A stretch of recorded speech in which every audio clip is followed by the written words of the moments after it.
여러분 안녕하십니까, 박영환입니다. 2036년 하계올림픽 유치권을 서울을 꺾고 전북이 따냈습니다. 대구, 광주와 함께 한다는 지역연대 개최 카드가 통했습니다. 지역민방 특별대담, 오늘의 주인공은 김관영 전북특별자치도 지사입니다. 반갑습니다. 네, 안녕하세요.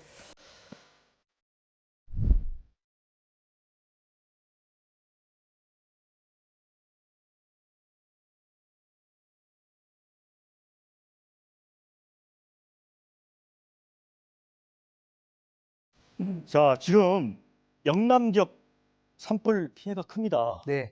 지사님, 그 전북 지역은 어떤가요? 전북에도 몇 군데 소규모로 산불이 났지만 다행히 초기에 진화가 돼서 네. 크게 번지지 않아서 천만 다행입니다.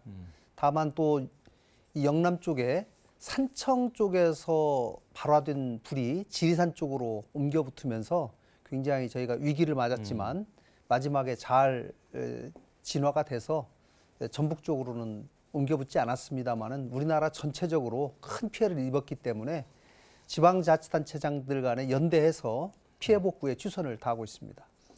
근데 지금 이제 탄핵 국면에서 어찌 보면 이제 국가 리더십이 좀 미약한데 네. 이런 상황에서 큰 재난이 일어났습니다. 그런데 지금 한 10조 원 정도의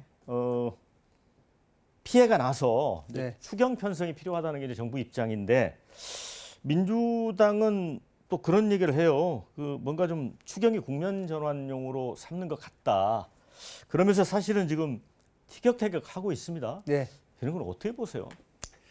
네, 그동안 민주당이 추경을 해야 된다고 일관되게 주장해 오지 않았습니까? 그런데 정부 여당이 다소 좀 미온적이었는데 이번 산불을 계기로 긴급 추경을 편성하겠다 이렇게 했기 때문에 저는 이러한 국면에서는 산불 피해로 인한 피해 복구, 또 지방의 민생이 사실 굉장히 어렵습니다. 그래서 민생 추경이 꼭 필요한 시점이기 때문에 여야가 꼭 다소 양보를 해서 협력적 관계를 만들어서 민주당이 주장하는 추경 규모, 또 정부 여당이 주장해온 추경 규모, 그 절충점을 좀 찾아서 양보해서 추경이 편성이 됐으면 좋겠습니다. 뭐 그러니까 이제 국민들은 이제 헌재 심판 자꾸 늦어지면서 밤잠 설치는 분도 많고, 네. 그런데 이제 정치권이 이게 사실은 자신들 돈을 주는 것도 아닌데 네.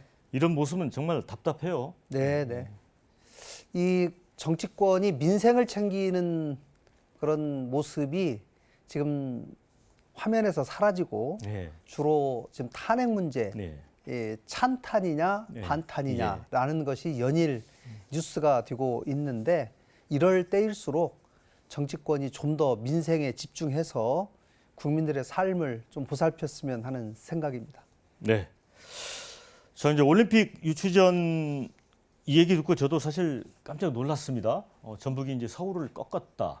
네. 서울은 이제 이전에 박원순 시장 시절에 네. 한번 도전한 적도 있었거든요. 네. 야, 근데 어떻게 이렇게 이길 수 있었나요? 4년 전에 서울과 부산이 경쟁을 했습니다. 네, 네. 당시에 34대 15로 서울이 승리를 하고 국가대표가 돼서 해외 도시들과 경쟁을 한 끝에 호주의 브리즈번한테 32년 유치권을 당시에는 이제 졌거든요. 4년 동안 서울이 준비를 해왔죠. 서울은 당연히 서울이 그동안 88년 올림픽도 했고 또 32년에 한번 준비도 했고 했기 때문에 당연히 서울이 될 것이다라고 생각을 한 반면에 저희는 이제 지방 연대도시 카드를 가지고 IOC가 2020년에 새로운 어젠다를 내놨어요. 한 도시에서 올림픽을 하다 보니까 너무 많은 경기장을 짓게 되고 올림픽의 저주라는 문제가 나온다. 그렇기 때문에 여러 도시들 간에 연대를 해서 경기장 신설 규모를 최소화하고 기존 경기장을 최대한 활용해라. 그리고 도시 간의 연대를 통해서 균형과 연대, 통합을 이루어내는 게 좋겠다라고 어젠다를 2020년에 발표를 했어요. 그래서 저희는 그 점에 주목을 한 거죠. 대한민국의 가장 긴급한 문제 중에 하나가 수도권과 비수도권의 격차 문제이기 때문에 이 문제를 올림픽을 통해서 한번 해소를 해보자. 그리고 영남과 호남 간에 정치적으로 갈라져 있는 것들을 올림픽을 통해서 통합을 이루어낸다면 대한민국을 다시 한번 통합을 통해서 선진국으로 도약할 수 있는 기회가 되지 않겠냐, 이런 생각을 가지고 전북이 전체를 오거나이즈는 하지만 대구, 광주, 또 충청권에 있는 모든 경기장들을 골고루 활용하는 연대와 분산 전략을 통해서 이것을 한번 이겨내보자라고 했는데, 이것이 국제적으로 경쟁력도 있을 뿐 아니라 네. 투표권을 가지고 있는 올림픽 38개 종목단체 회장님들에게 네. 저희가 설명을 하니까 그분들에게 먹혀요. 아, 이거 괜찮은 아이디어다 네. 라는 생각을 해주셔서 저희가 더 간절함을 가지고 1대1로 마크하면서 설명을 했던 것들이 주요했던 것 같습니다. 49표 대 11표. 정말 압도적이었어요. 네, 표차가. 저도 사실 놀랐습니다. 그날 그 정도 표차가 많이 날 것으로는 사실 생각하지 못했고, 저희가 마지막에 되면서 아, 그래도 분위기가 상당히 호전이 돼서 이길 수는 있겠다라는 생각을 하고 한 표 한 표를 마지막까지 호소를 드렸는데, 그것이 더해져서 49대 11이라는 기적 같은 표차가 나온 것 같습니다. 이거 올림픽 전북이 주도가 돼서 유치하겠다고 했을 때 네. 도민들 사이에 반대 의견도 있지 않았을까요? 이제 도지사가 한번 해보겠다 하니까 네. 아, 그래, 해보기는 해봐라. 그러나 참 그게 쉽겠냐? 예. 라는 의견이 사실 대다수였고, 예. 또 어떤 분들은 그 되지도 않는 것을 왜 그렇게 헛심을 쓰느냐, 이렇게 생각하시는 분도 계시고, 저희가 도민들의 올림픽 지지도를 조사를 해봤는데요. 네. 서울은 줄곧 87%가 나왔어요. 근데 저희는 올림픽 유치 제가 선언을 하고 여론조사를 해봤더니 55%가 나왔어요.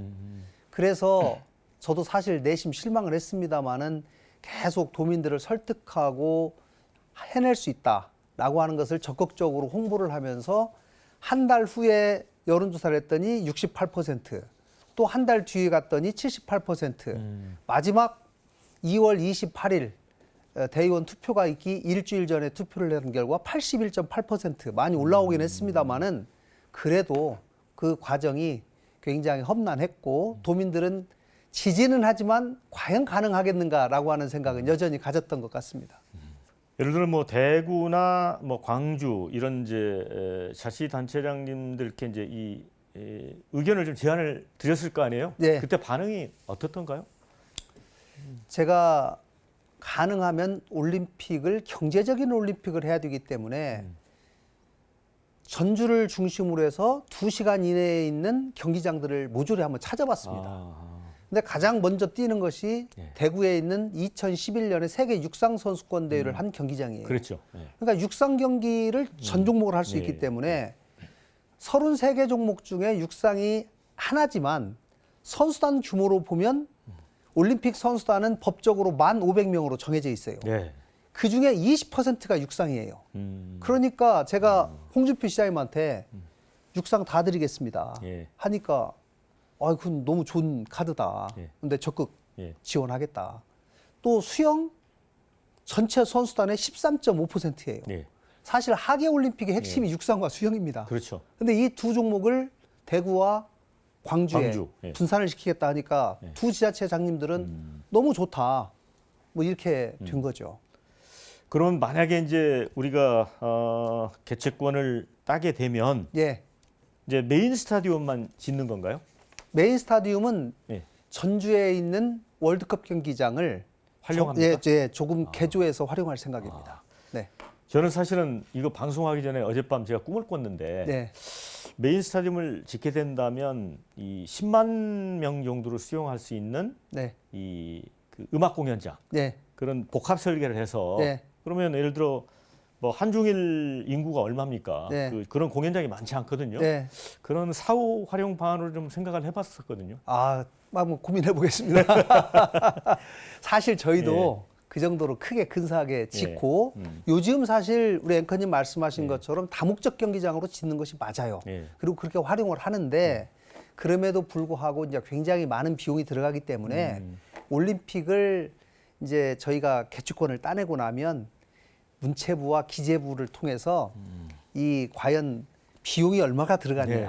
최대한 줄이는 작업을 예. 하거든요. 예. 그러다 보니까 저희가 기존에 있는 경기장을 최대한 활용하겠다 이런 전략이 나온 겁니다. 설명 듣고 보니까 뭐 큰 비용 부담은 없을 것 같다는 생각도 들고요. 근데 이제 과거에 이제 평창 올림픽, 동계 네. 올림픽 유치하고 나서 시설 운영 유지하는데 매년 이제 막대한 비용이 드는데 네, 그래서 활용률이 좀 저조해서 적자가 누적되고 있다 이런 기사들은 있더라고요. 있죠, 예. 있죠. 근데 이제 예.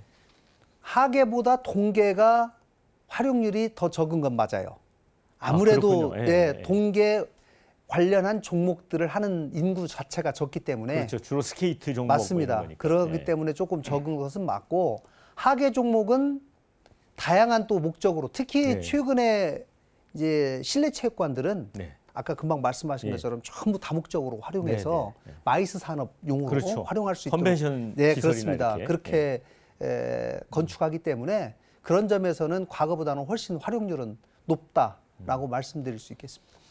자, 그러면 이제 IOC가 원하는 컨셉에 맞는 거예요. 지금 네. 전북이 낸 안이. 네, 그렇다면 이제 다른 이제 외국과 이제 경쟁을 해야 될 텐데 네. 그런 점에서는 어느 정도의 가능성이 있다고 보십니까? 저는 뭐 지금 단계에서는 국가 대 국가의 경쟁이기 때문에 대한민국의 경제력, 외교력, 문화력 이런 것들이 총체적인 합이 예. 결국은 올림픽 개최지 결정하는 데 영향을 미칠 것이다 생각하고 88년에 비해서 또 2018년에 비해서 지금 가장 큰 변화는 뭐냐? K컬처의 전 세계적인 유행이에요. 그렇죠. 그리고 전 세계에 있는 많은 사람들이 한국을 오고 싶어 합니다. 네. 그래서 그런 분위기를 좀 더 활용한다면 저는 개최 가능성이 좀 더 높아지지 않겠냐. 그리고 전북이 주도하는 지방도시 연대 전략이 IOC가 추구하는 환경 친화적인 올림픽이다. 경제적인 올림픽이다. 연대와 화합을 가져와야 된다라고 하는 중요한 가치, 이 투게더, 함께라는 가치를 강조하고 있는데 거기에 초점을 맞춰서 저희가 잘 설명을 하고 디자인한다면 저는 충분히 승산이 있다고 생각하고 이 대륙별로 한 번씩 돌아가면서 올림픽 개최지를 정하기 때문에 2036년은 아시아가 될 가능성이 굉장히 높다라고 통상적으로 얘기하고 있습니다. 네. 24년이 파리, 28년이 LA, 32년이 호주, 예. 36년은 아시아가 될 가능성이 높고 아시아의 개최지를 놓고 인도, 인도네시아, 예. 사우디, 카타르, 터키 예. 여기가 지금 집중적으로 경쟁을 예. 하고 있는데 이제 인도네시아나 인도, 사우디, 카타르는 중동 지역이고 하계 올림픽을 개최하기에는 사실 굉장히 좀 무덥거든요. 네. 통상 하계 올림픽이 8월 달에 열리는데 뭐 올림픽은 특히 야외 육상 경기가 많이 열립니다. 그렇죠. 예, 특히 마라톤이라는 경기가 있기 때문에 마라톤이 올림픽의 상징처럼 되어 있어서 이 마라톤 경기를 하기에 지나치게 덥거나 습하면 쉽지 않은 환경이기 때문에 또 그런 점은 저희가 상대적으로 경쟁력이 있다. 그리고 인도를 많이 말씀하시는데 인도의 여러 인프라나 네. 또 불안정 뭐 이런 것들이 또 다소 약점이기 때문에 저희의 강점을 최대한 부각시키고 이 올림픽이 IOC가 추구하는 올림픽에 맞다라고 네. 하는 점을 집중 설명하겠습니다.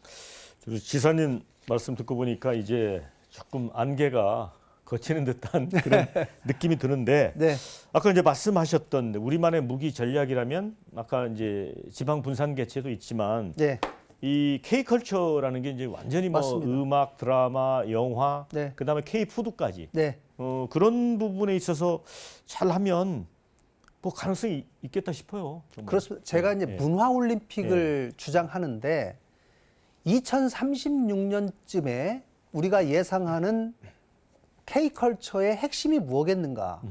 그리고 전 세계 사람들에게 그 당시에 우리가 내놓을 수 있는 K컬처의 핵심이 무엇인가를 고민해 본다면 네. 그때쯤이면 전 세계에 있는 사람들이 아마 K컬처를 전부 대부분이 접할 겁니다. 그럴 겁니다. 예. 보편적인 K컬처를 넘어 뛰어넘는 K컬처의 심화 과정을 우리가 한번 다시 만들어내고 잘 창출해서 전 세계 사람들에게 내놓고 보여줘야 되겠다. 그러면 K컬처의 심장과 뿌리가 어디겠는가? 저는 전북이 충분히 자격이 있다고 생각하고 한복, 한식, 한옥, 판소리, 소리, 또 서예 이런 것들 K컬처의 핵심적인 원형이 잘 보존되어 있는 곳에서 이것을 전 세계에 잘 응용할 수 있는 심화 과정을 준비한다면 저는 굉장히 의미 있는 문화올림픽을 만들어낼 수 있겠다라고 생각합니다. 네. 이 얼마 전에 이제 국회가 여론조사를 실시를 했는데 네. 그 우리 국민에게 가장 자긍심을 준 사건이 뭐였느냐 네. 이렇게 물었더니 1위가 네. 88 올림픽이었습니다. 네, 서울 네. 올림픽. 네. 2위는 2002년 한일 월드컵. 예.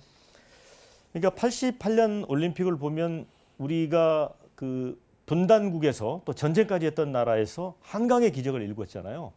그런 거를 전 세계에 알리는 계기였고 이번에도 우리 이제 K컬처 바탕으로 해서 새로운 또 도약을 할 수 있는 그런 기반이 되면 참 좋겠다는 생각이 듭니다. 네, 맞습니다. 88년 올림픽으로부터 48년 후에 네, 그렇죠. 벌어지는 올림픽. 네. 48년 동안 대한민국이 얼마나 많은 변화가 있었는가. 중진국에서 선진국으로, 그렇죠. 또 문화 강국으로 이렇게 변한 것을 전 세계 사람들에게 알릴 수 있는 기회이고, 저는 무엇보다도 지금 우리나라의 가장 크게 아쉬운 부분이 정치적 분열이거든요. 그렇죠. 그래서 이런 분열들을 이 통합으로 다시 한번 모아낼 수 있는 가장 강력한 수단이 저는 올림픽을 통해서 가능하지 않겠는가라고 저는 생각을 합니다. 그리고 실제로 금방 말씀하신 것처럼 대한민국 국민들이 88 올림픽과 2002년 월드컵을 통해서 큰 자부심을 느꼈다는 것은 이 스포츠 거대 행사에 여야가 따로 없고 전 국민이 하나로 뭉칠 수 있는 계기가 됐다는 것이 이미 과거에 2번 입증이 된 것이거든요. 그래서 특히 2036년은 1936년 송기정 선수가 베를린 올림픽에서 마라톤 금메달을 그 당시에는 일장기를 달고 땄는데 100년 뒤는 해입니다. 제가 100년 후에 대한민국 국기를 달고 마라톤에서 꼭 금메달 따는 선수가 하나 있었으면 참 좋겠어요. 기대를 한번 해보겠습니다. 네. 자, 일주일 뒤에 IOC 바흐 위원장 면담을 위해서 이제 스위스로 가신다고요? 네, 그렇습니다. 네. 이 저희가 이제 개최지가 서울과 전북이 경쟁해서 전북이 최종 대한민국의 국가대표가 됐기 때문에 이제 현 IOC 위원장인 이 바흐 위원장님을 직접 뵙고 전북의 유치 의사도 설명을 드리고 왜 전북이 IOC가 강조하는 어젠다에 가장 부합하는 올림픽을 준비할 수 있는지에 관해서 좀 자세하게 설명을 드리려고 생각하고 특히 이번에 새로 대한체육회장이 된 유승민 회장과 제가 같이 가는데 유승민 회장이 작년까지 IOC 선수위원을 8년을 했기 때문에 IOC의 행정이라든가 IOC의 여러 이 내부 사정에 대해서 굉장히 밝습니다. 그래서 이번에 가서도 저와 같이 설명을 한다면 상당히 유익한 미팅이 되지 않을까 기대하고 있습니다. 이제 뭐 그때 서울올림픽 발표할 때도 보면 그때는 이제 투표를 했지 않습니까? 지금도 방식이 동일한가요? 그렇지 않습니다. 좀 바뀌었다고 얘기 들었습니다. 네, 과거에는 IOC 위원이 109명인데요. 109명이 유치도시를 놓고 투표를 해서 정했습니다. 그래서 81년 아마 우리 국민들은 바덴바덴에서 꼬레아 서울 아마 이거 굉장히 그 기억하실 텐데요. 그 뒤에 이제 직접 투표하는 과정에서 IOC 위원들을 직접 상대로 설명하고 로비하는 이런 문제들이 좀 발생이 되다 보니까 개최지 선정 방식을 바꿨습니다. 바흐 위원장 때 2019년에 미래 유치위원회라는 별도의 위원회를 따로 만들어서 그 위원회에서 개최지를 신청하는 국가들이 신청을 하고 예를 들면 10개 국가가 있다면 10개 국가를 대상으로 심사를 해서 네. 줄여요. 그래서 3개 정도로 줄인 다음에 아하. 3개에서 1등, 2등, 3등을 매겨서 실사를 하고 네. 1등부터 집중 대화를 통해서 이 우선 협상을 합니다. 네. 그리고 우선 협상해서 거기하고 잘 맞으면 되는 것이고 안 되면 이제 2등으로 내려가겠죠. 이런 방식으로 새로운 유치 방식을 정하고 거기서 최종적으로 한 나라나 아니면 2개 나라를 정한 다음에 IOC 총회에 부의를 합니다. 네. 그리고 마지막에 IOC 총회에서 추인하는 방식으로 통상적으로 그렇게 지금 하는데 지금 IOC 위원장이 새로 뽑혔어요. 네. 얼마 전에. 그래서 이 새로운 위원장님이 지금 해오던 방식을 그대로 적용할 것인지 네. 아니면은 IOC 위원들의 결정 권한을 좀 더 높이는 방향으로 개선할 것인지에 관해서 아마 내부적인 토의를 통해서 정할 것 같습니다. 지사님은 지금과 같은 방식이 더 유리하다고 보시는 거죠? 저희들로서는 109명의 IOC 위원들을 직접 다 예. 만나고 컨택하는 부담보다는 그렇죠. 예, 지금 미래유치위원회 예. 거기에는 IOC 위원 9명만이 들어가 있기 때문에 예. 거기에 집중적으로 설득하는 것이 좀 더 효율적이지 않을까 생각합니다. 거기에는 이제 프레젠테이션이 들어가는 거잖아요. 네, 그렇습니다. 근데 이제 프레젠테이션 하면 김관영 지사다 이런 얘기가 있더라고요. 진짜 왜 이렇게 잘하세요, 그거를? 이제 프레젠테이션을 제가 도지사 돼서 굉장히 중요한 프로젝트라고 생각하는 예. 것을 지금까지 7번 했습니다. 네. 7번 해서 5승 1무 1패를 했어요. 네. 그런데 이제 그동안은 한국인 대상으로 예. 심사위원들 대상으로 이제 프레젠테이션 하는 것은 제가 뭐 통상 작게는 10번, 많게는 한 20번씩 연습을 합니다. 많은 연습과 그 준비를 통해서 이제 했을 때 그것이 성과가 나는 것인데 이제 IOC에 가서 직접 뭐 제가 평소에 설명하는 것은 하겠지만 직접 여러 사람들 앞에서 프레젠테이션 하는 것을 제가 직접 할지 네. 아니면은 정말 프레젠테이션 전문가를 활용할지는 그건 조금 고민해 봐야 되겠습니다만은 이번 4월 8일에도 제가 직접 가서 어느 정도는 이제 이번에는 개략적인 설명을 해야 되기 때문에 요약해서 축약하고 가장 설득이 되는 그런 논리를 가지고 좀 잘 말씀드리도록 하겠습니다. 네, 고민이 많으실 것 같아요. 근데 일단 또 도정 얘기, 네. 이 전라북도에 관한 얘기 좀 들어보겠습니다. 이제 특별자치도를 결국은 노력을 해서 이루셨잖아요. 네. 사실 이제 강원도도 특별자치도이고 제주도도 그렇고 네. 이게 과연 실질적으로 무슨 변화가 있는 건지 그게 좀 궁금해하는 분들이 많을 것 같아요. 네. 네. 우리나라에서 특별자치도를 먼저 한 곳은 제주도입니다. 네. 제주도가 특별자치도 한 지가 올해 19년째가 되는데요. 19년 동안 제주도는 다른 지역에서 하지 않는 소위 특구처럼 몇 개의 시범적인 네. 사업들을 상징적으로 했어요. 네. 뭐 국민들이 온 국민이 쉽게 이해하는 건 외국인 학교. 네. 또 뭐 소위 말하는 영리병원 최종적으로는 오픈을 못했습니다만. 못했죠. 네. 그다음에 뭐 공항 설치. 네. 그다음에 자치권에 관한 확대.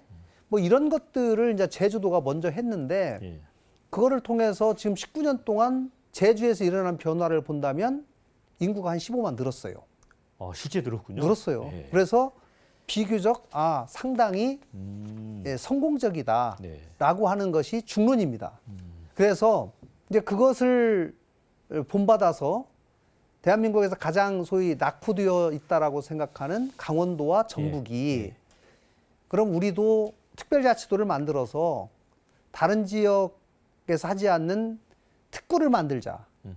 소위 테스트베드를 만들자는 거예요. 네. 그러니까 여러 미래 첨단 산업이 어딘가는 규제자의 특구를 만들어서 좀 테스트베드를 해야 되는데 우리나라 전체 한꺼번에 적용하기는 쉽지 않기 때문에 이거는 전북에서 한번 해봐라. 이거는 강원도에서 먼저 한번 해봐라. 이런 식으로 그 특별한 자치권과 특례 규정을 받아서 한번 해보자라고 하는 것인데 이것이 시작돼서 성과가 나려면 제주도를 보니까 최소 6년 내지 7년이 걸려요. 예, 그래서 지금 전북 같은 경우는 농생명 특구, 산악관광 특구, 이런 것들을 지금 만들고 있습니다. 산악관광특구 예를 들자면 산악관광을 하면서 케이블카를 놓는다. 예. 그러면 과거에는 환경부에서 예. 환경영향평가를 받아야 되거든요. 네네. 그 과정에서 지금까지 통과된 것이 하나도 없어요. 그런데 우리가 산악관광특구로 지정을 하면 네. 그 특구로 지정된 내에서는 그 환경영향평가에 관한 모든 권한을 도지사가 갖게 돼요. 네. 그러니까 좀 더 신속하게 우리 지역에 맞는 개발 계획을 세울 수가 있는 거죠. 예, 그런 식으로 다른 지역은 하지 않지만 시범적으로 도지사한테 권한을 좀 줄 테니 당신이 한번 해봐라. 네. 소규모로. 이제 이런 건데 이런 것들이 곳곳에서 좀 성공 케이스가 나와야 되는 거죠. 그 산악관광 특구 말씀하셨는데 네. 이거는 어디 이렇게 생각하고 계신 곳이 있나요? 저희가 산악관광 특구를 지정 신청을 한번 받아봤어요. 전북에 14개 시군이 있습니다. 시장 군수님들한테 네. 당신이 산악관광을 진흥시키고자 하는 지역을 계획서를 한번 내보시오. 했더니 많이 들어왔습니까? 41건이 들어왔어요. 진짜 많이 들어왔네요. 네, 저도 깜짝 놀랐어요. 저는 뭐 지리산 일대나 이렇게만 생각했는데. 그런데 예. 이제 저희들 지리산이나 덕유산에 하는 것이 가장 효과가 좋죠. 예. 그런데 국립공원은 안 풀어요. 아, 국립공원은 네, 또 국립공원은 제외하고 규제가 많죠. 예, 그래서 도립공원이나 네. 아니면 기타 다른 지역에 이제 이거를 권한을 줬는데 저희가 41건을 신청받아서 1차, 2차 심사를 거쳐서 최종적으로 6개의 산악관광 특구를 지금 지정하는 절차를 밟고 있습니다. 저는 그러니까 이제 특별시도 네. 여기에 대해서 뭐 효과가 글쎄라고 생각했는데 말씀 듣고 보니까 네. 꽤나 좀 역동적으로 하여튼 움직이는 것 같습니다. 정부가 특별자치도를 만들어서 돈을 더 주는 건 아니거든요. 네. 그러나 너 이런 걸 시범적으로 한번 해봐 라고 권한을 준 것이기 때문에 그렇죠. 예. 저는 의미가 있다고 생각하고 그것이 만약에 성공하면 네. 전국적으로 확대시킬 수 있는 것이거든요. 네. 자, 그리고 이제 메가시티를 최근에 그 광주하고 네. 전라남도 네. 그렇게 이제 모이셔서 결의를 하셨잖아요. 네. 근데 이게 제가 알기로는 부울경이 아마 제일 처음에 시작을 했던 걸로 알고 있는데 네. 거기는 좀 지지부진한 것 같아요. 네. 어떤 거를 구체적으로 하실 생각인가요? 저희가 이제 아무래도 호남권, 과거부터 호남권으로 묶여 예. 있었는데 예. 중간에 서로 호남권 내부에서도 다소간의 갈등들이 있었습니다. 이해관계가 좀, 이해관계가 예. 서로 엇갈리는 부분이 있어서 그래서 과거에 한 8년 전에는 정기적으로 모임이 있었어요. 네. 그러다가 모임이 중단된 지가 8년이 됐어요. 아, 어느덧. 복원하신 네, 거예요? 그래서 복원을 예. 했습니다. 복원을 해서 이거 그러지 말고 호남권 전체의 공동사업을 할 것도 상당히 많은데 예. 적어도 예. 그런 것들을 같이 모여서 좀 해보자 예. 라고 해서 저희가 호남권 메가시티 경제동맹이다. 그래서 적어도 경제적인 이해관계를 가지고 같이 힘을 모을 때는 힘을 봅시다 라고 하는 취지로 출범을 시켰고 그것을 통해서 가장 먼저 하려고 했던 것은 세종, 전주, 광주, 고흥 예. 간에 이 메가시티 고속도로를 같이 추진해 가지고 한번 해보자. 예. 그리고 뭐 전라선이라든가 예. 또 서해선이라든가 이런 것들은 호남권 전체가 공동 대응해야 될 필요가 높기 때문에 이런 점들에 대해서 좀 더 적극적으로 대응해 나가자라는 의미가 있습니다. 이제 그 지사님께서 최근에 이제 퍼스트 무버 네. 뭐 가치를 창조하는 선도자 이런 개념인데 그걸 네. 강조를 하신다고 하는데요. 이게 어떤 구체적인 보관을 갖고 계신 겁니까? 근데 전북이 그동안 농생명 산업 도시다라고 하는 이미지가 굉장히 강합니다. 그랬죠. 그리고 실제로 농생명이 과거에는 굉장히 하위 산업, 1차 산업이다 이렇게 여겨지다가 최근에 농생명 산업이 바이오하고 연결이 되고 네. 건강기능식품과 연결이 네. 되면서 특히 푸드테크, 예. 이 먹는 음식에 관해서 사람들이 관심을 많이 가지면서 네. 아, 농생명 산업도 굉장히 미래의 유망한 산업이다 네. 라고 굉장히 각광을 받고 있는 것도 사실이에요. 네. 근데 전북의 강점은 과거 수원에 있었던 농촌진흥청과 관련된 이 농생명 관련한 연구기관들이 전부 전북으로 입주를 했어요. 그래서 우리나라 전체 농생명 산업의 연구자의 거의 40% 이상이 전북으로 좀 내려와 있습니다. 네. 그래서 같이 힘을 모으면 좋겠다. 이건 전통적으로 해야 될 일이고, 다만 그럼 미래 신산업이 뭐냐? 특히 새만금 지역에 농생명 용지만 활용할 것인가 아니면 새로운 산업을 넣을 것인가에 관한 고민을 하다가 저희가 2차 전지, 바이오, 방산 이 세 가지 산업을 집중적으로 육성을 해보고 특히 우리보다 먼저 시작한 지역에서 하고 있는 산업과는 겹치지 않는 그 틈새 시장을 노려서 우리가 퍼스트 무브로 역할을 한번 해보자라고 하면서 이 세 산업을 집중적으로 좀 육성을 하고 있거든요. 그래서 관련 기업들도 최근에 굉장히 많이 입주를 하고 있어서 그걸 두고 좀 얘기를 하고 있는 것 같습니다. 그러니까 전북의 이제 발전 청사진을 완전히 바꾸는 것이네요, 보니까. 그렇습니다. 예, 이 미래 첨단 산업으로 특히 새만금 지역을 탈바꿈시켜야 되겠다라고 생각하는데 저도 새만금에서 과거 기업들이 유치가 잘 안 돼서 참 소가리를 많이 네. 했었거든요. 그런데 2년 전에 2차 전지 특화 단지로 딱 네. 지정이 되고 나서 네. 기업들이 막 몰려오는데 과거에 이미 조성되어 있던 산업단지가 부족해서 네, 네. 더 이상 분양할 수 없는 예. 지경에 이르렀어요. 예. 그래서 지금 열심히 산업단지를 추가로 지금 만들고 예. 있는 상황입니다. 그럼 거기에 더해서 지금 미래에 많은 사람들이 각광받는 산업이라고 일컬어지고 있는 바이오하고 K방산 이 부분을 새만금 지역을 위주로 해서 한번 집중 육성해 보겠다라고 하는 청사진을 갖고 있는 것이죠. 근데 지사님께서 기업 유치도 이제 많이 하셨다고 얘기를 들었고요. 그런데 재밌는 건 건배사가 전성기라고 합니다. 네. 그 무슨 뜻의 약자일까요? 약자겠는데 보니까요. 네, 제가 도지사 되고 나서 일관되게 건배사를 전성기를 예. 외치는데요. 전북에 와서 예. 성공할 기업들을 위하여. 아하. 그 제가 사실 아침에 AI한테 물어봤는데 모르더라고요. 네, 이게 많이 아직 공부가 덜 돼 있는 모양입니다. 그러니까요. 예. 네, 저희가 이 영상으로 찍어가지고 광고도 많이 했는데, 예. 네, 이동국 선수를 모델로 세워가지고 전성기를 많이 강조했습니다. 제가 챗GPT한테 물어봤는데 펠로로 바꿔야 되겠어요. 알겠습니다. 저는 이제 건배사가 흥청망청이거든요. 네, 흥해도 청춘, 망해도 청춘. 그거보다 훨씬 건실한 것 같습니다. 자, 그 전북 도정 운영과 관련해서 네, 지사님이 이제 선비팀 만들었다는 얘기 들었고 나중에 이제 다시 레드팀으로 바꿨다는 얘기 들었거든요. 네, 네. 공직자들이 이런 제도를 통해 많이 좀 바뀌고 있습니까? 어떠세요?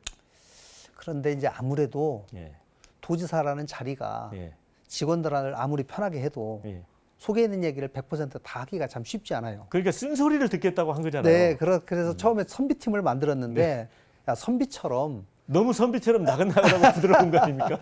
좀 예, 이 소위 과거 조선시대 때 예, 이 조정에 가면 그렇죠. 선비들처럼 꼿꼿하게 자기 소신을 얘기해라. 네. 그런 취지로 이제 이렇게 만들었는데 사관원 뭐 이런 거는 맞습니다. 뭐 도끼 그랬는데 들고 갔다고 하잖아요. 저희가 좀 운영을 해보니까 잘 운영이 안 돼요. 아하, 사실. 네. 그래서 야, 좀 더 강하게 레드팀을 만들어서 정기적으로 도지사하고 직접 한번 만나보자.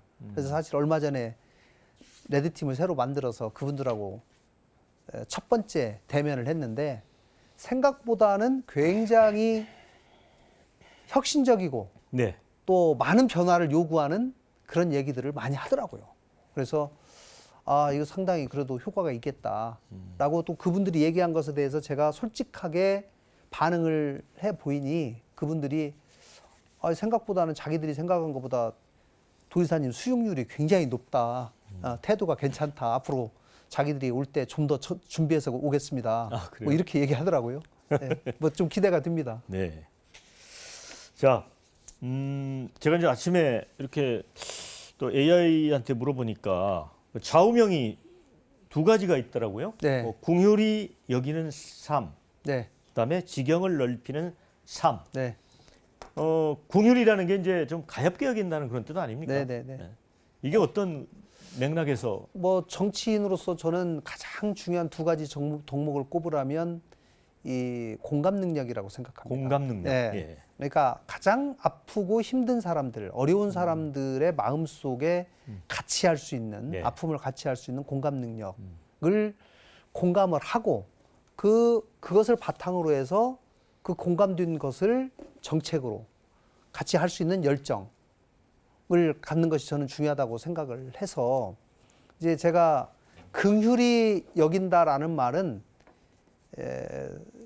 성경에 보면 이런 얘기가 나와요. 예. 긍휼히 여기는 사람은 나중에 긍휼히 여김을 받는 복이 있다라는 얘기를 합니다. 그러니까 다른 사람을 긍휼히 여기고 다른 사람을 도와주고 어려울 때 공감을 해주고 돕는 사람은 그것이 결국은 최종적으로는 자기를 위한 거다. 나중에 자기가 또 그런 상황이 됐을 예. 때 도움을 받을 수 있는 기반이 된다라고 해서 제가 정치를 하면서 어렵고 힘든 사람들의 마음에 자꾸 들어가서 공감을 해야 되겠다. 그리고 그분들을 더 어려운 사람들을 돕는 그런 마음을 더 실천해야 되겠다. 이런 생각한 것이고요. 예. 또 다른 하나는 지경을 넓히는 삶. 그거는 이제 저의 영향력이죠. 영향력이죠. 저의 영향력을 좀 더 키운다는 거죠? 좀 키워내겠다. 예. 좀 더 많은 곳에서 뭐 그런 의미가 있어서 뭐 그동안 제가 살아온 과정이 이제 그런 조금씩 영향력을 넓히는 과정이라고 생각한다면 결국 영향력을 넓혀서 어떤 목적으로 영향력을 높일 거냐라고 물어본다면 그것이 결국 아까 말씀드린 대로 공감하고 그런 거기에 걸맞는 정책들을 만들어내고 하는 것에 활용되는 것이 맞겠다 이런 생각. 여기서 이제 돌발 질문 하나 드리겠습니다. 네, 이제 공감 능력 말씀을 하셨는데 윤석열 대통령 대 이재명 민주당 대표 네. 이 공휴리 여기는 삶과 관련해서 공감 능력 측면에서 점수를 주신다면 얼마나 주시겠습니까? 저는 윤 대통령은 공감 능력이라는 면에서는 낙제점이라고 생각해요. 낙제점. 네. 네. 저도 뭐 여러 번 만나보고 네. 평소에 이 발언들을 네. 보면 이제 대통령이 해야 될 가장 중요한 일 중에 하나는 네. 국회를 상대로 해서 네. 여러 문제들을 대화를 통해서 풀어내는 것이거든요. 예. 그것의 핵심은 역지사지입니다. 예. 상대방의 마음을 이해하려고 하는 노력, 그리고 같이 처지를 바꾸어서 이해하려고 하는 그런 것들이 바탕이 된 다음에 자기의 기본적인 성향과 이것이 가미가 되어서 원칙이 이제 가미된 타협을 하는 거죠. 예. 이런 건데 그런 점에서는 굉장히 좀 미흡했다. 아쉽다. 대단히 미흡하다. 그래도 지난번에 특별자치도 출범할 때 나와서 축하해 주러 오셨는데 그날 예. 뭐 그날 또 무슨 사단이 있었죠? 오신 것은 사실 예. 제가 저로서는 굉장히 감사한 예. 일이고 대통령께서 직접 오셔서 전북 특별자치도의 예. 축하해 축하해 주신 주셨죠. 거니까 굉장히 고마운 일인데 그날 뭐 입틀막 사건이 있어서 예. 또 굉장히 옥의 티가 됐죠. 이재명 대표는 공감 능력에 문제 없습니까? 이 대표님 그래도 제가 볼 때는 한 90점 정도는 주고 싶은데요. 왜냐하면 이제 살아온 삶의 궤적에서 그게 느껴지니까요. 네.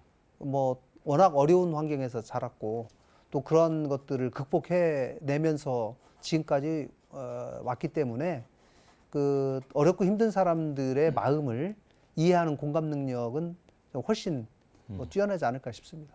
네. 네.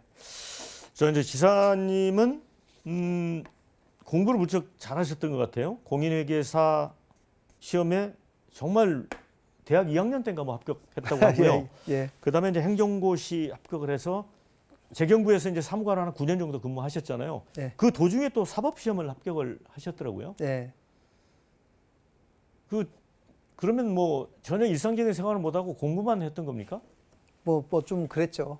예. 이제 주로 공인회계사 시험을 뭐 어떻게 운 좋게 네. 2학년 때 합격하고 이제 예. 3학년, 4학년 학교 다녀야 예. 되니까 예. 계속 행시 공부를 했던 거고요. 예. 그래서 이제 대학원 가서 행시 합격하고 기재부에 발령받아서 근무하다가 이제 군대를 갔습니다. 네. 장교로 군대를 갔는데 예. 장교로로 이제 자기 전방 비옥区에 혼자 있다 보니까 중위로 제대하셨어요. 중위로 예. 입대를 중위로 했어요. 네네. 그리고 3년간 중위로만 예. 있다가 제대했는데 이제 그 과정에서 밤에 뭐 좀 공부를 좀 해야 되겠다. 이래서 아. 이제 군대에 있는 밤 퇴근 시간 이후를 이용해서 사법시험을 준비했는데 또 어떻게 운 좋게 합격을 했습니다. 그래서 이제 공직 그만두고 예, 김현장 법률사무소에 예, 그렇죠. 가서 10년간 일하게 됐죠. 네. 근데 왜 골치 아픈 정치는 왜 하게 됐습니까? 제가 이제 변호사를 10년을 했는데 네. 변호사 10년 하다 보면서 가장 크게 느끼는 좌절이 뭐냐면 변호사는 있는 법을 해석을 할 수밖에 없어요. 예, 법을 네. 고칠 수는 없고 예, 예. 법을 해석하면서 예. 거기서 법률 의견서도 쓰고 또 뭐 형사사건이 닥치면 이 법을 어떻게 해석해야 되는가 우리한테 유리하게 해석을 하기 위해서 막 해석하는 논리를 만들죠. 그런데 제가 보면서 너무 불합리한 법들이 생각보다 많아요. 네. 이 법을 고쳐야 되겠는데 제가 법을 고칠 권한은 하나도 없지요. 법을 고칠 권한은 유일하게 국회에 있지 않겠습니까?